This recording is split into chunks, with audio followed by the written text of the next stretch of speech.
ગણેશાય નમઃ। મિત્રો, આજે આ વિડીયોમાં આપણે સાંભળવાના છીએ અષાઢ માસના શુક્લ પક્ષની 13મી તિથિથી લેવાતું વ્રત જયા પાર્વતી વ્રત કથા અને પૂજન વિધિ પણ આ વિડીયોમાં જાણીશું। જે વ્રત ખાસ કરીને કુંવારી કન્યાઓ કરે છે અને પરણેલી બહેનો પણ કરી શકે છે।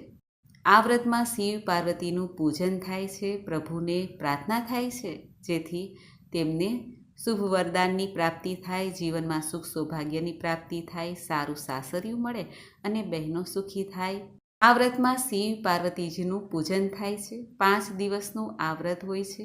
મીઠા વગરનું ભોજન કરવાનું હોય છે, જેમાં ઉપવાસ કે એક ટાઈમ ભોજન પણ લઈ શકાય છે। આ વ્રતમાં ફળફળાદી સૂકો મેવો પણ લઈ શકાય છે। શિવ પાર્વતીજીનું પૂજન 5 દિવસ સુધી પણ કરી શકાય છે અને 1 દિવસ પણ કરી શકાય છે, પહેલા દિવસે અથવા છેલ્લા દિવસે, જેની રીતિ હોય એ પ્રમાણે આ વ્રત કરાય છે। આ વ્રતમાં 5મા દિવસે આખી રાત્રિ જાગરણ કરવાનું હોય છે।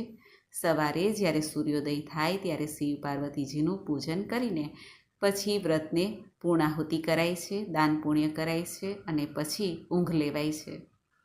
આ વ્રત જે બહેનો કરે છે તેને સૌભાગ્યની પ્રાપ્તિ થાય છે અને મા દેવી પાર્વતીની કૃપાથી દરેક પ્રકારનું સંસારમાં સુખ પ્રાપ્ત થાય છે, વૈભવની પ્રાપ્તિ થાય છે।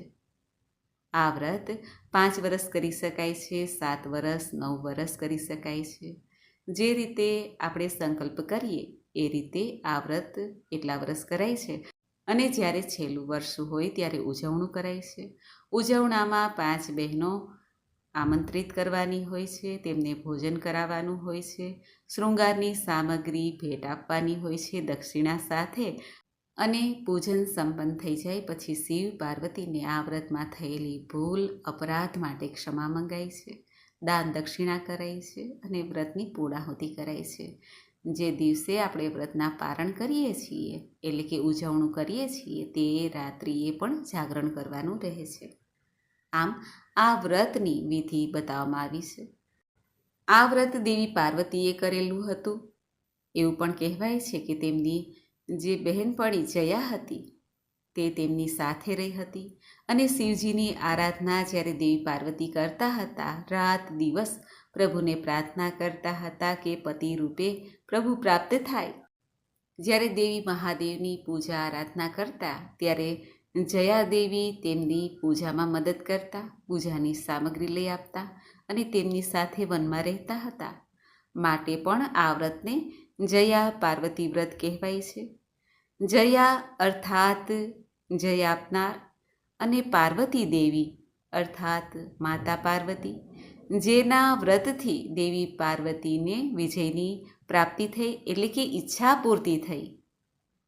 ભગવાન મહાદેવને પ્રાપ્ત કરવાના હતા, તે ઈચ્છા પૂરી થઈ આ વ્રતના કારણે, એટલા માટે પણ આ વ્રતને જયા પાર્વતી વ્રત કહેવાય છે। આમ અલગ અલગ ધારણા છે આ વ્રતની। આજે આપણે આ વિડીયોમાં સાંભળવાના છીએ જયા પાર્વતીની વ્રત કથા। જો આપને આ વિડીયો પસંદ આવે તો લાઈક કરજો, શેર કરજો। આપ આ ચેનલ પહેલી વખત જોઈ રહ્યા છો તો સબસ્ક્રાઈબ કરી લેજો, જેથી આવનાર નવા વિડીયોની માહિતી આપ સુધી તુરંત પહોંચી શકે। ધન્યવાદ। સર્વમંગલ માંગલ્યે શિવે સર્વાર્થ સાધિકે શરણ્યે ત્રંબકે ગૌરી નારાયણી નમસ્તુતે। બોલો શિવપ્રિયા દેવી પાર્વતીજીની જય। આ વ્રતનું નામ જયા પાર્વતી છે। સ્વાભાવિક છે, પાર્વતી દેવીની પૂજા થાય છે, સાથે સાથે તેમના પતિદેવ ભગવાન મહાદેવની પણ પૂજા થાય છે। સર્વે દેવોમાં શિવ પાર્વતી ગૃહસ્થ છે, જેમને સંતાનો પણ છે, જેમનું જીવન અત્યંત સુખમય છે, પ્રેમમય છે। મહાદેવ ભલે તપસ્યામાં લીન રહેતા હોય છતાં પણ દેવી પાર્વતી અને મહાદેવનું ગૃહસ્થ જીવન અત્યંત સુખમય છે। માટે જ ભક્તો દેવી પાર્વતી અને મહાદેવની પૂજા કરીને સંસારનું સુખ પ્રાપ્ત કરવા માટે પ્રાર્થના કરી શકે છે। માટે શિવ પાર્વતીનું જ હંમેશા પૂજા થાય છે। જ્યારે સૌભાગ્ય પ્રાપ્ત કરવું હોય અને વૈવાહિક જીવનને સુખી કરવું હોય અથવા વિવાહ કરવો હોય ત્યારે પણ શિવ પાર્વતીની પૂજા સર્વપ્રથમ થાય છે। શિવ પાર્વતીનું આ વ્રતમાં પૂજન કરવું જોઈએ। જે બહેનો આ વ્રત કરે છે તેઓ સવારે વહેલા ઉઠીને સ્નાનાદિથી પરવારીને વ્રતનો સંકલ્પ કરે કે પોતે આ જયા પાર્વતીનું વ્રત કેટલા વર્ષ સુધી કરવા માંગે છે, અને જેઓને વ્રત શરૂ થઈ ગયેલું છે તેઓ પણ આ 5 દિવસ સુધી વ્રત કરશે એવો સંકલ્પ કરે. ફરી આવતા વર્ષે વ્રત કરીશ અથવા ઉજવણું કરવાનું હોય તો આ વર્ષ છેલ્લું છે, હવે હું ઉજવણું કરીશ, એ રીતે સંકલ્પ કરાય છે. ભગવાન શિવ અને પાર્વતીનું પૂજન થાય છે. મહાદેવના શિવલિંગની પણ પૂજા થાય છે. બ્રાહ્મણો દ્વારા પણ શિવ પાર્વતીનું પૂજન કરાવી શકાય છે, અને જાતે પણ મંદિરોમાં જઈને બહેનો શિવ પાર્વતીની પૂજા કરી શકે છે. ભગવાન શિવજીની પૂજામાં ગંગાજલ, બિલ્વપત્ર, કાચું દૂધ છે, વિવિધ પંચમેવા, પંચફળ અને ભગવાનને પુષ્પ, ધૂપ, દીપ, નૈવેદ્ય, દક્ષિણા આદિથી પૂજા થાય છે. જો બ્રાહ્મણ દેવ દ્વારા પૂજા થતી હોય અથવા બ્રાહ્મણી પૂજા કરાવતા હોય તો તેમને પણ દક્ષિણા સમર્પિત કરવી. ભોજનમાં 5 દિવસ સુધી મોડું જ ખાવાનું હોય છે, અર્થાત નમકનો, મીઠાનો ત્યાગ કરવાનો હોય છે. આ વ્રત અખંડ સૌભાગ્ય આપનાર છે. વ્રતની વિધિ પણ આપણને આ વ્રત કથામાં જાણવા મળશે. એટલા માટે આપણે વ્રત કથા સાંભળીએ ત્યારે સાંભળી લેવું જોઈએ કે વ્રત કેવી રીતે કરવું છે. જેમને ખબર નથી પડતી, વ્રતની વિધિનો ખ્યાલ ન હોય, તેઓ પોતાના આડોશી પાડોશીમાં રહેતી બહેનપણીઓ પાસેથી પણ જાણી શકે છે. જ્યારે છેલ્લું વર્ષ કરીએ આપણે ત્યારે દેવી પાર્વતીને સુહાગની જે સામગ્રી છે તે ભેટ અપાય છે. એમાં ખાસ કરીને કંકુ, કાજલની ડબ્બી છે, વસ્ત્ર છે, શક્તિ પ્રમાણે અપાય છે. ઉત્થાપન સમયે બ્રાહ્મણોને ભોજન પણ કરાવી શકાય છે, જેવી આપણી શક્તિ એ પ્રમાણે ભક્તિ. આ રીતે જયા પાર્વતીનું વ્રત ઘણું સીધું સહેલું છે. દેવી પાર્વતી માતાની કૃપા પ્રાપ્ત થાય તો ભગવાન મહાદેવ જેમ પ્રાપ્ત થયા માતાને, એ જ રીતે સાચું જીવનસાથી પ્રાપ્ત થાય છે. કારણ કે જીવન સાથી જો યોગ્ય મળે તો જીવન ઘણું સુખમય નીકળે છે. એ આપણે સૌ જાણીએ છીએ. એટલા માટે જ બહેનો આ જયા પાર્વતીનું વ્રત કરે છે. આવું આપણે સૌ પ્રથમ સાંભળીએ આ જયા પાર્વતીના મહિમાની કથા, ત્યારબાદ વ્રત કથા પણ સાંભળીશું. બોલો શિવ પાર્વતીની જય. જ્યારે દેવી સતીએ યજ્ઞકુંડીમાં પોતાના દેહને હોમી દીધો, ત્યાગ કર્યો, ત્યારે મહાદેવે સતીના દેહને લઈને આખા બ્રહ્માંડમાં ફર્યું. ભગવાન નારાયણે મહાદેવને આ શોકમાંથી મુક્ત કરવા માટે પોતાના સુદર્શન ચક્રથી સતીના દેહના ટુકડા કર્યા. જ્યાં જ્યાં સતીનો દેહ પડ્યો ત્યાં શક્તિપીઠ સ્થપાઈ. ભગવાન મહાદેવ વિરક્ત થઈને તપસ્યા કરવા માટે ચાલ્યા ગયા. ત્યારે અમુક સમય બાદ જ્યારે દેવોને ફરી માતાના આશીર્વાદની આવશ્યકતા પડી, દેવોને શક્તિની આવશ્યકતા પડી, ત્યારે સર્વે દેવી દેવતાઓએ ભગવાનને પ્રાર્થના કરી કે હે પ્રભુ, માતા મહાશક્તિ જો જન્મ લે તો અસુર કુળનો નાશ થાય અને દેવતાઓ, માનવો, ઋષિમુનિઓ બધા અભય પ્રાપ્ત કરી શકે. ત્યારે પરમપિતા પરમાત્માએ આશીર્વાદ આપ્યા. હિમાલય અને મેનાએ કઠોર તપસ્યા કરી. શિવ શિવાનું ભક્તિપૂર્વક આરાધન કર્યું. માતા મેનાએ વિવિધ પ્રકારના વ્રતો કર્યા. હિમાલયે પણ દાનની સરવાણી વહેતી મૂકી. આખરે અમુક વર્ષો વીત્યા. પરીક્ષાનો સમય જ્યારે પૂર્ણ થયો ત્યારે મહાશક્તિ મહામાયા જોગમાયા મા અંબિકાએ ઉમા દેવીને દર્શન આપ્યા અને કહ્યું, હે હિમાલય પત્ની, હું તમારી ઉપર ઘણી પ્રસન્ન છું. તમે માંગો, હું તમને વરદાન અવશ્ય આપીશ. ત્યારે મેના દેવી બોલ્યા, હે માં, હે મહેશ્વરી, દેવોનું કાર્ય કરવા તમે જ મારા પુત્રી થાઓ અને રુદ્રપત્ની રૂપે ઐશ્વર્યયુક્ત લીલાઓ કરો. મા અંબિકા તથાસ્તુ કહીને અંતર ધ્યાન થઈ ગયા. અમુક સમય પછી દેવી પાર્વતીનો જન્મ થયો. બધું જગત જાણે કે ખીલી ઉઠ્યું, પ્રસન્ન થયું. સતીનો બીજો જન્મ હિમાલયને ત્યાં, હિમવાનને ત્યાં પર્વતની પુત્રીના રૂપમાં થયો, માટે દેવીનું નામ પડ્યું પાર્વતી. પાર્વતી દેવી જ્યારે ઉંમરલાયક થયા ત્યારે લગ્નના માગા આવવા લાગ્યા. આ સમયે આકાશવાણી થઈ, પાર્વતી દેવી માટે યોગ્ય પતિ શિવજી જ છે. પરંતુ કઠોળ તપ કર્યા સિવાય શિવજીને પ્રાપ્ત ન કરી શકાય. આ આકાશવાણી સાંભળતા જ બધાને આશ્ચર્ય થયું. વળી નારદજીએ પાર્વતીજીનું ભવિષ્ય જોઈને હિમાલયને કહ્યું કે હે પર્વતરાજ, તમારી પુત્રી સર્વ ગુણ સંપન્ન છે, પરંતુ તેમને જે પતિ મળશે તે અમંગળ વેશવાળા હશે. તેમના વર સાક્ષાત ભગવાન શિવ જ થશે. જો કે તેમને મેળવવા તપ તો કરવું જ પડશે. તમારી કન્યાને લીધે શંકર અર્ધ નારેશ્વર નટેશ્વર કહેવાશે.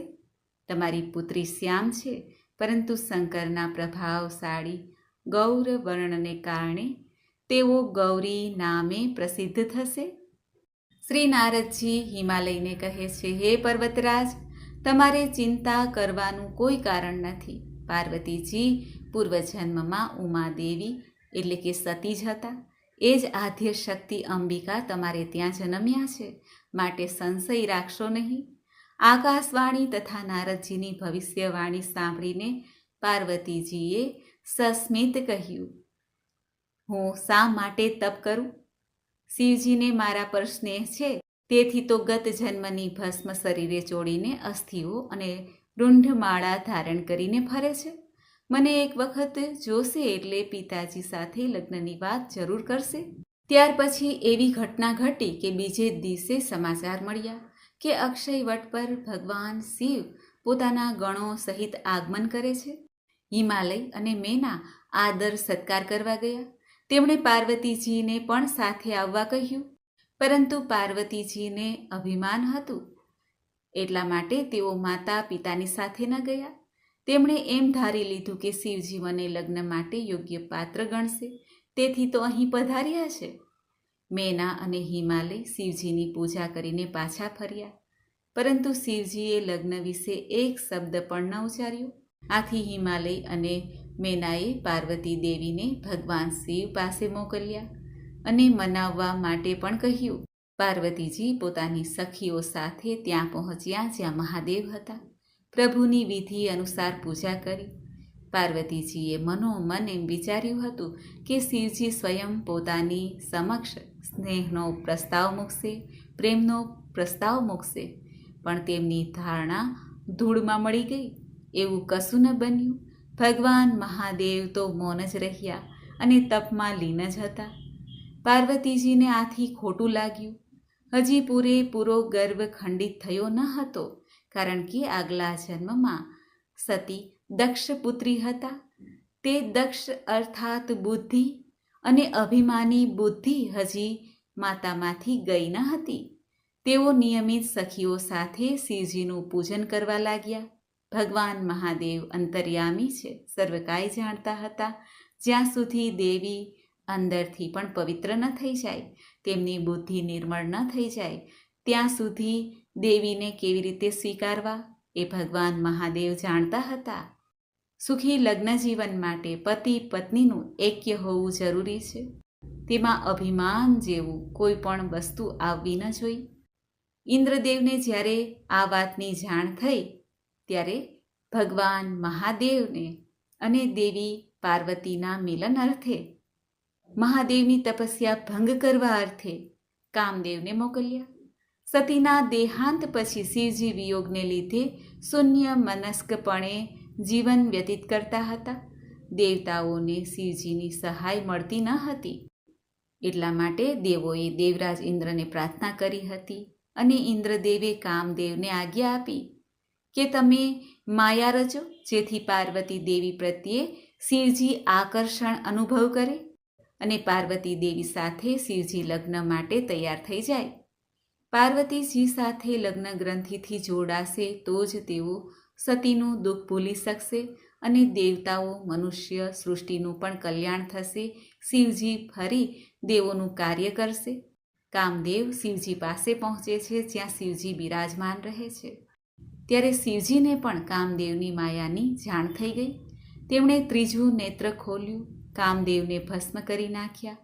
કામદેવની પત્ની રતિ હૃદય દ્રાવક વિલાપ કરવા લાગી. ભગવાન શિવના ચરણોમાં ઢળી પડી. પાર્વતીજીએ શિવજીને પ્રાર્થના કરી કે હે પ્રભુ, કામદેવને જીવનદાન આપો. હવે પાર્વતી દેવીને થયું કે ભગવાન શિવને રીઝવવા માટે જપ તપ તો કરવા જ પડશે. પાર્વતીજીનો ગર્વ હવે ખંડિત થયો હતો. તેમણે ખાતરી થઈ ગઈ હતી કે શિવજી ક્યારેય રૂપ યૌવનથી નહીં રીઝે.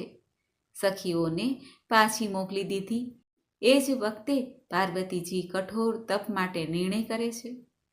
વર્ષોના તપ જપના કારણે શિવજી પ્રસન્ન થયા અને પાર્વતીજી ભગવાન મહાદેવને પતિરૂપે પામી શક્યા.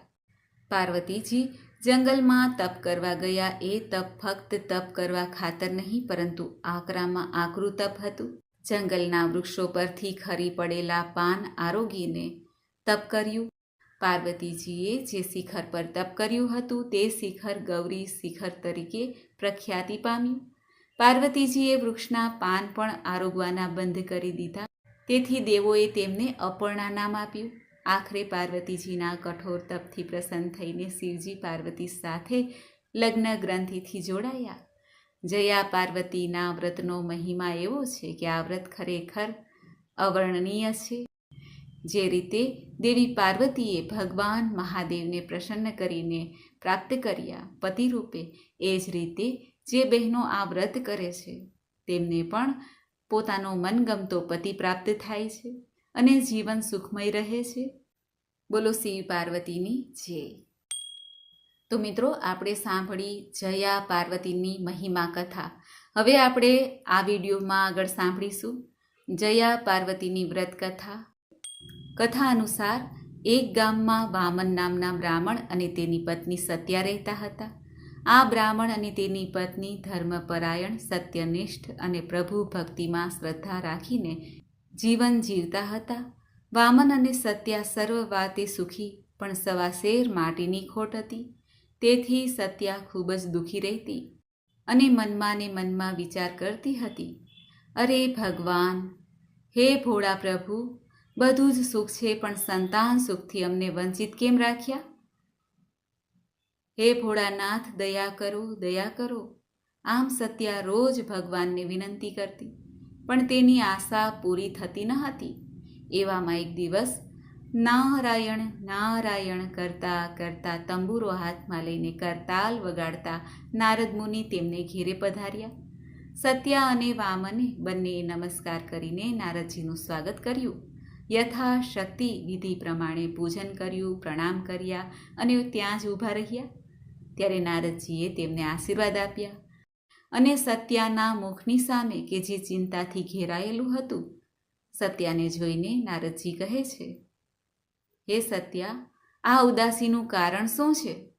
ત્યારે સત્યાએ બે હાથ જોડીને નારદજીને કહ્યું, હે દેવર્ષિ, પ્રભુ કૃપાથી અને આપ જેવા સંતોના આશીર્વાદથી સુખી છીએ, પણ સવાશેર માટીની ખોટ છે. કૃપા કરીને આપ અમને સંતાન પ્રાપ્તિનો કોઈ ઉપાય બતાવો. ત્યારે નારદજીએ સત્યાની વાત સાંભળીને કહ્યું, હે વામન, હે સત્યા, સાંભળો. અહીંયાથી દક્ષિણ દિશામાં એક જંગલ આવશે. આ જંગલ બિલ્લીનું જંગલ છે અને ત્યાં ભગવાન સદાશિવ સુકાયેલા બિલ્લીપત્રના પાનના ઢગલામાં ઢંકાઈ ગયેલા છે. ત્યાં ભગવાન મહાદેવનું શિવલિંગ છે, જે ઘણા સમયથી અપૂજ્ય છે. ભગવાનની પૂજા ત્યાં જઈને કરો, સેવા કરો, ભજન કરો, પ્રભુનો જાપ કરો. ભગવાન સદાશિવ તો ભોળિયા ભગવાન છે. તમારા પર તમારી ભક્તિથી પ્રસન્ન થઈ જશે અને તમારું જે કંઈ દુઃખ છે તે દૂર થઈ જશે. માટે ત્યાં જાઓ. આમ કહીને નારદજી તો નારાયણ નારાયણ કરતા કરતા પોતાના માર્ગે ચાલ્યા ગયા. બ્રાહ્મણ અને બ્રાહ્મણી નારદજીના વચનો ઉપર વિશ્વાસ રાખીને દક્ષિણ દિશા તરફ ચાલ્યા. ઘણે દૂર નીકળી જતા બિલ્લીનું જંગલ દેખાયું. જંગલમાં આગળ જતા એક સ્થળે બિલ્લીના સૂકા પાંદડાનો ઢગલો દેખાયો. પછી તો બંને પતિ પત્નીએ બિલ્વપત્ર દૂર કરીને જોયું તો ભગવાન સદાશિવનું સુંદર શિવલિંગ ઘણા જ વખતથી અપૂજ્ય રહેલું દેખાયું. આજુબાજુની જગ્યા સાફ કરી અને બાજુમાં નાની એવી ઝૂંપડી બાંધીને બંને જણાએ ત્યાં રહેવાનું નક્કી કર્યું. ખરા અંતઃકરણથી ભગવાનની સેવા પૂજા કરવા લાગી. આમ કરતાં કરતાં ઘણા દિવસો વીતી ગયા. એકવાર વામન ભગવાન માટે ફૂલ લેવા માટે ગયા અને ત્યાં રસ્તામાં તેને કાળિયો નાગ કરડ્યો. સર્પદંશથી તત્કાળ તેનું મૃત્યુ થઈ ગયું. આ બાજુ સત્યા પોતાના પતિની આવવાની રાહ જોઈને બેઠેલી. ઘણો સમય વીતી ગયો છતાં વામન આવ્યા નહીં. તેથી તેની પત્ની સત્યા તેને શોધવા ચાલી. ચાલતા ચાલતા રસ્તામાં જ્યાં વામન મૃત્યુ પામ્યા હતા ત્યાં પહોંચી. ત્યાં આવીને જોયું તો પોતાના પતિને તો સર્પદંશ થયો છે અને તેનું મૃત્યુ થયું છે. તે જાણીને સત્યાને અપાર દુઃખ થયું. એ તો ચોધાર આંસુએ રડવા લાગી. પાર્વતીજીએ જાણ્યું કે બ્રાહ્મણ પત્ની રડે છે અને પોતાના ભક્તના માથે દુઃખ આવ્યું છે. એટલે પાર્વતી દેવીએ પોતાના પતિ ભગવાન મહાદેવને કહ્યું, હે પ્રભુ, આપણા ભક્તો ઉપર ભીડ આવી પડી છે અને તે મારાથી સહન થતું નથી. માટે ચાલો આપણે તેની પાસે જઈએ અને તેના દુઃખને દૂર કરીએ. આમ કરીને પાર્વતીજી અને ભગવાન શિવ જ્યાં વામન અને સત્ય હતા તે જંગલમાં આવ્યા. મા પાર્વતી અને ભગવાન ભોળાનાથને પોતાની સન્મુખ પ્રગટ થયેલા જોઈને સત્યા એકદમ ઊભી થઈ ગઈ. મા પાર્વતીને બે હાથ જોડીને પગે પડીને રડવા લાગી.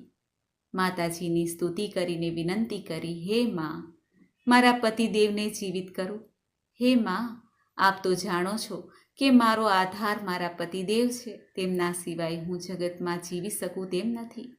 આટલું કહેતા કહેતા સત્યા કરુણ વિલાપ કરવા લાગી. સત્યાના માથે હાથ ફેરવીને જગદંબા મા પાર્વતીએ કહ્યું, બેટા, રડ નહીં. ભગવાન ભોળાનાથ સૌ સારાવાના કરશે. આમ કરીને તેમણે વામનના નિર્જીવ દેહ પર હાથ ફેરવ્યો કે તુરંત જ વામન આળસ મરડીને ઊભા થઈ ગયા. જ્યાં તેની નજર શિવ પાર્વતી ઉપર પડી તરત જ વામન સાષ્ટાંગ દંડવત પ્રણામ કરવા લાગ્યા. પાર્વતીજીએ અને શિવજીએ બંને પતિ પત્નીને આશીષ આપતા કહ્યું, અમે તમારી અપૂર્વ ભક્તિથી પ્રસન્ન થયા છીએ. માટે હે બ્રાહ્મણ દંપતી, હે વામન, હે સત્યા, તમે વરદાન માંગો. બોલો, શું જોઈએ છે? ત્યારે સત્યા કહે છે, હે મા, આપની દયાથી દરેક પ્રકારનું સુખ છે. માત્ર સંતાન સુખથી વંચિત છીએ. કૃપા કરીને અમારે ત્યાં સંતાન થાય તેવું વરદાન આપો. પાર્વતીજીએ સત્યાને કહ્યું, જરૂર તને સંતાનનું સુખ મળશે, પણ જો હું કહું તેમ કરો તો અવશ્ય તમારી મનોકામના પૂર્ણ થશે. ત્યારે સત્યાએ કહ્યું, માં, આજ્ઞા આપો. ત્યારે માતાજીએ કહ્યું, સાંભળ સત્યા, અષાઢ માસના શુક્લ પક્ષની તેરસના દિવસથી તું મારું જયા પાર્વતીનું વ્રત કરજે, તો તારી આશા પરિપૂર્ણ થશે. અષાઢ માસની સુદ તેરસથી વ્રત લેવાનું. અષાઢ વદ ત્રીજના દિવસે આ વ્રતનું ઉજવણું કરવાનું હોય છે. 5 દિવસનું આ વ્રત હોય છે. એકટાણું ભોજન લેવું, મીઠા વગરનું મોડું જમવાનું. 5મા દિવસે ઉજવણું કરીને શક્તિ પ્રમાણે વસ્ત્ર આદિ સૌભાગ્ય અલંકારો આપવાના હોય છે. આખી રાત જાગરણ કરવાનું, પ્રભુનું સ્મરણ કરવાનું. આમ આ વ્રત વિધિ પ્રમાણે શ્રદ્ધા અને વિશ્વાસથી કરવું, જેના પ્રભાવથી સૌભાગ્ય અખંડ રહે છે. સંતાન ન હોય તો સંતાનની પ્રાપ્તિ થાય છે. સુખ શાંતિ પ્રાપ્ત થાય છે. આટલું કહીને માતાજી તો અંતર્ધ્યાન થઈ ગયા. વામન અને સત્યા તો માતાજીએ જે બતાવેલો ઉપાય હતો તે સાંભળીને ખુશખુશાલ થતા પોતાને ઘેર પાછા ફર્યા. પછી તો અષાઢ મહિનો આવ્યો, સુદ તેરસ આવી અને સત્યાએ દેવી પાર્વતીએ બતાવ્યું હતું એ પ્રમાણે વ્રત કર્યું, ઉજવણું કર્યું. સૌભાગ્યવતી સ્ત્રીઓને જમાડી વસ્ત્રો તેમજ સૌભાગ્યના ચિહ્નો આપ્યા. આમ વ્રતના પ્રભાવથી વ્રતના ફળ સ્વરૂપે 9 માસ થતાં સત્યાને ત્યાં પુત્ર અવતર્યો. આથી બંને પતિ પત્ની ઘણા પ્રસન્ન થયા અને ભગવાનનું સ્મરણ કરતાં કરતાં આનંદથી રહેવા લાગ્યા. પોતાના બાળકને જોઈને આનંદથી બાકીનું જીવન સુખપૂર્વક પસાર કરવા લાગ્યા. હે શિવ પાર્વતી, જે કોઈ આજે આ પાર્વતીનું વ્રત કરે, કથા કહે, કથા સાંભળે, આપનું પૂજન કરે, તેની ઉપર આપ સર્વદા સર્વ પ્રકારે પ્રસન્ન રહેજો. અખંડ સૌભાગ્ય, સુખ, સંતાન પ્રાપ્ત કરાવજો. ભુક્તિ અને અંતે મુક્તિ પ્રાપ્ત થાય એવી પ્રાર્થના. બોલો ભગવાન શિવ પાર્વતીની છે. તો મિત્રો આપણે સાંભળી જયા પાર્વતીની વ્રત કથા મહિમા. મને આશા છે કે આપને આ વિડીયો જરૂર પસંદ આવ્યો હશે. સર્વમંગલ માંગલ્યે શિવે સર્વાર્થ સાધિકે શરણ્યે ત્રંબકે ગૌરી નારાયણી નમસ્તુતે. નારાયણી નમસ્તુતે. કર્પૂર ગૌરમ કરુણાવતારમ સંસાર સારમ ભુજગેન્દ્રહારમ સદા વસંતમ હૃદયારવિંદે ભવમ ભવામી સહિતમ નમામી. બોલો શિવ શક્તિની છે. મિત્રો, મને સાંભળવા માટે ધન્યવાદ. આપ સૌને મારા જય શ્રી કૃષ્ણ.